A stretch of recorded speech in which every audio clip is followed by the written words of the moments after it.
I've pointed out in numerous videos that jihad proceeds in stages. When Muhammad and his followers were only a tiny minority of the population, they were commanded to preach a message of peace and tolerance. When Muhammad had gained a larger following and had formed alliances with various tribes, but wasn't yet strong enough to subjugate non-Muslims, he was ordered to wage defensive jihad. The Muslim community would fight unbelievers, but only if the unbelievers did something first. When Muhammad and his followers became the most powerful force in Arabia, they were commanded to wage offensive jihad, violently subjugating non-Muslims simply for being non-Muslims.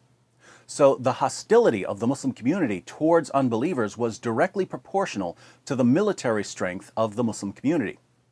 The Muslim population in France is somewhat higher than the Muslim population in most other European countries, and the numbers have risen very sharply in recent years, so we shouldn't be surprised to see an increase in terrorist attacks. What we might find surprising is that many of the terrorists, before turning to jihad, spent years living very un-Islamic lifestyles. They were what we might call bad Muslims. Why would bad Muslims care enough about Islam to wage jihad? Mohammed Lahoué Boulel, for instance, who killed 84 people in Nice, reportedly drank alcohol, ate pork, took various drugs, went salsa dancing, had a pretty wild sex life, didn't fast during Ramadan, and didn't go to the mosque. He only recently began taking his Islamic faith more seriously. But once he began taking Islam seriously, he crashed a truck into a crowd of men, women, and children and shouted Allahu Akbar during his shootout with police. We see this pattern over and over again among jihadis. Young Muslims go clubbing, go drinking, and then suddenly go on a killing spree shouting Allahu Akbar. And the friends and relatives of the jihadis then point to their past behavior as proof that they didn't really care about Islam, so they must have decided to slaughter unbelievers in the name of Allah for some other reason. I wish that politicians and reporters and people in general would make some sort of informed effort to understand why so many Muslims who've spent years engaged in very un-Islamic behavior end up waging terrorist attacks. Because anyone who really wants to know why young Muslims can rapidly transform from party animals to suicide bombers will quickly learn that France has produced a recipe for endless terrorist attacks. But since it's unreasonable to expect politicians and the media to do any actual thinking, we'll once again have to do the difficult work for them. Let's go through France's recipe for endless jihad, and to help our leaders and reporters, I'll once again make this so shockingly simple, a 4-year-old can understand it.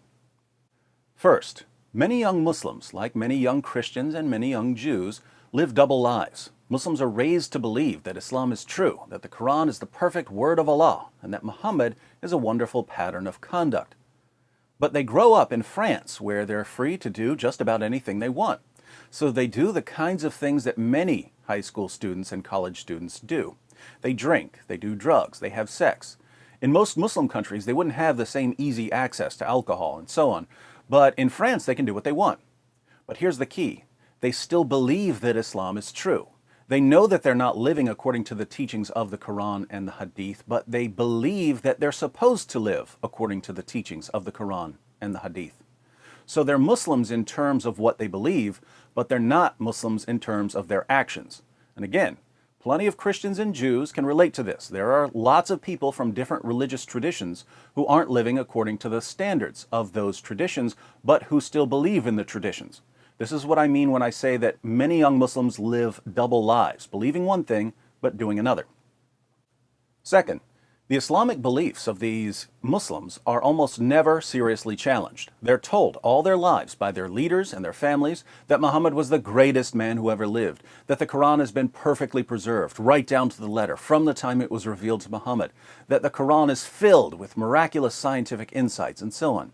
Now, these beliefs are complete nonsense, but no one bothers to show the Muslim that these beliefs are complete nonsense. In fact, quite the opposite. Politicians and the media go out of their way to block criticism of Muhammad and the Quran. People who dare to tell Muslims the truth about Islam are called racists and bigots and hate-mongers and Islamophobes. And this makes it very easy for the Muslim to dismiss any criticisms of Islam. Oh, they're just criticizing my beliefs because they're racists, not because there's any real problem with my beliefs. So the Muslim goes through life convinced that Islam is indisputably true, and this conviction is never seriously challenged. Third, some of these Muslims eventually decide to be good Muslims instead of bad Muslims. Since they've gone through life believing one thing but doing another, They've had the same kind of internal struggle a Christian or a Jew might go through. The same kind of internal struggle someone who smokes might go through if he believes that smoking is bad but continues to smoke anyway. And the Muslim, either because he's matured or because he's been confronted by some more devout Muslims, decides to become more consistent. He decides to actually do what Allah and Muhammad command him to do. So he stops drinking, he stops clubbing, he strives to be a good Muslim so that he can be accepted by Allah. Fourth, some of the Muslims who begin striving to be better Muslims so that they can be accepted by Allah come to realize that they can't really know if they've been good enough to be accepted by Allah. You can find statements in the Muslim sources that tell you what good Muslims are supposed to do if they want to enter paradise. But as a Muslim, you just don't know you're standing with Allah. The worst sin in Islam is shirk, associating something with Allah, idolatry. How do you know whether you're idol-free enough for Allah? Do you love money too much? Do you love your house more than you should? You don't know. So you have no assurance of salvation. And here's where things get scary. Even the best Muslims don't know what Allah is going to do with them on Judgment Day. Even Muhammad himself didn't know what Allah was going to do with him. In Surah 46, verses 8 to 9, we read, "Or do they say, he, Muhammad, has fabricated it? Say, if I have fabricated it, still you have no power to support me against Allah. He knows best of what you say among yourselves concerning it," i.e. this Quran. "Sufficient is He as a witness between me and you, and He is the oft-forgiving, the most merciful. Say, O Muhammad, I am not a new thing among the messengers of Allah, i.e. I'm not the first messenger, nor do I know what will be done with me or with you. I only follow that which is revealed to me, and I am but a plain warner." Muhammad is commanded in the Quran to say that he doesn't know what Allah is going to do to him. And the verse is referring to salvation. We know this because when Muhammad actually says what Allah tells him to say, it's in the context of salvation. Let's look at a passage. In Sahih al-Bukhari, 3929, a devout Muslim named Uthman dies, not the Caliph Uthman, a different Uthman, and a Muslim woman says to the body, "I bear witness that Allah has honored you." Muhammad replies, "How do you know that Allah has honored him?" The woman is shocked that someone this devout has no assurance of salvation, so she asks, who else is worthy of it, if not Uthman? And Muhammad's response is terrifying for Muslims. He answers, "As to him, by Allah, death has overtaken him, and I hope the best for him. By Allah, though I am the messenger of Allah, yet I do not know what Allah will do to me." This is Muhammad, the greatest Muslim in history, saying, "You want me to tell you what Allah is going to do with this guy? I'm Allah's prophet, and I don't even know what He's going to do with me." Muhammad's closest companion, Abu Bakr, the first of the rightly guided caliphs, said, "If I had one foot in paradise, I would still fear Allah's deception." Now, if the best Muslims didn't know what Allah was going to do to them, what hope is there for bad Muslims? If Abu Bakr didn't feel safe, and you've spent half your life drinking and gambling and partying and fornicating, how can you possibly feel safe? You can't.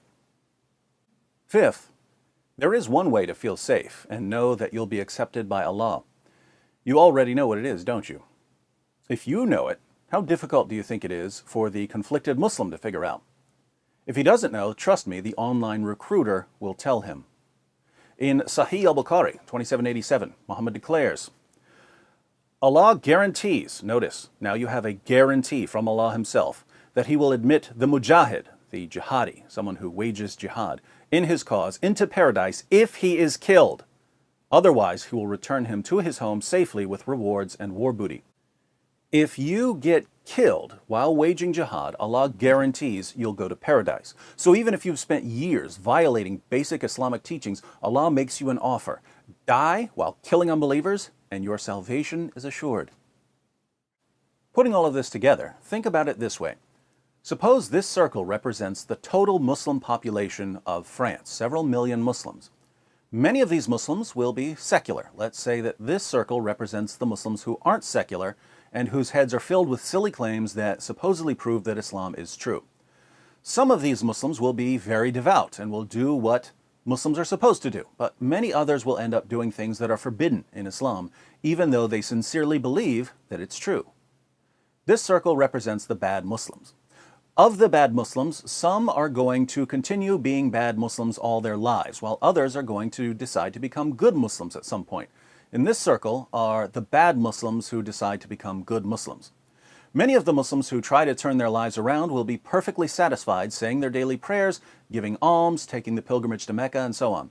They'll think that they're okay with Allah because they're doing what Muslims are supposed to do.